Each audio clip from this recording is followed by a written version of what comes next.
যে শহরে অভিরাম দেবদেবীর পট আঁকে সেখানে কারো কাছে তার পূর্ব পরিচয় নেই।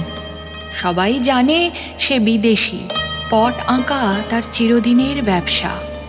সে মনে ভাবে, ধনী ছিলেম, ধন গিয়েছে, হয়েছে ভালো। দিনরাত দেবতার রূপ ভাবি, দেবতার প্রসাদে খাই, আর ঘরে ঘরে দেবতার প্রতিষ্ঠা করি।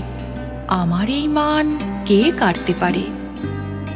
এমন সময় দেশের রাজমন্ত্রী মারা গেল। বিদেশ থেকে নতুন এক মন্ত্রীকে রাজা আদর করে আনলে।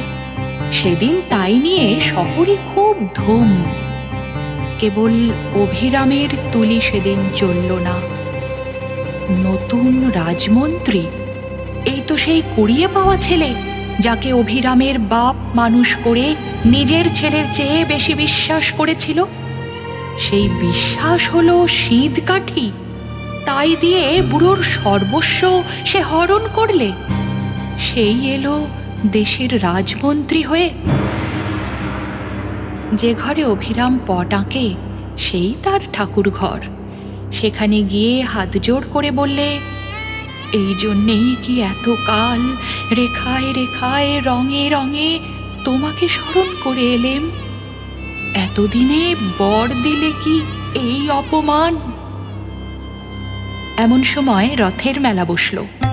সেদিন নানা দেশের নানা লোক তার পট কিনতে এলো।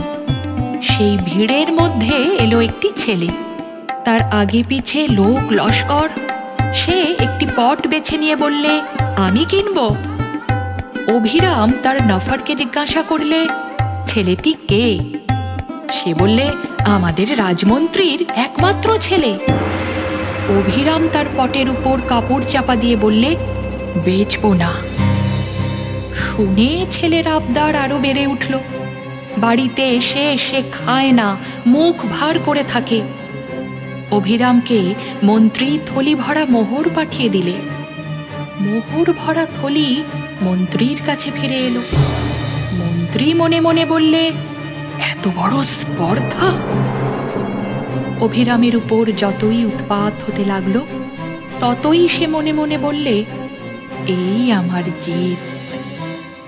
প্রতিদিন প্রথম সকালেই অভিরাম তার ইষ্ট দেবতার একখানি করে ছবি আঁকে। এই তার পূজা, আর কোনো পূজা সে জানে না। একদিন দেখলে ছবি তার মনের মতো হয় না, কি যেন বদল হয়ে গেছে। কিছুতে তার ভালো লাগে না, তাকে যেন মনে মনে মারে।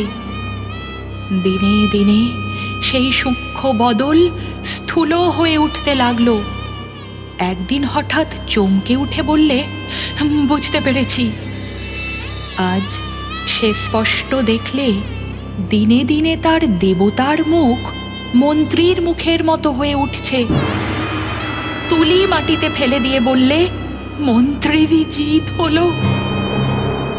সেই দিনই পট নিয়ে গিয়ে মন্ত্রীকে অভিরাম বললে, এই নাও সেই পট, তোমার ছেলেকে দিও। মন্ত্রী বললে, কত দাম? অভিরাম বললে, আমার দেবতার ধ্যান তুমি কেড়ে নিয়েছিলে, এই পট দিয়ে সেই ধ্যান ফিরে নেব। মন্ত্রী কিছুই বুঝতে পারলে না।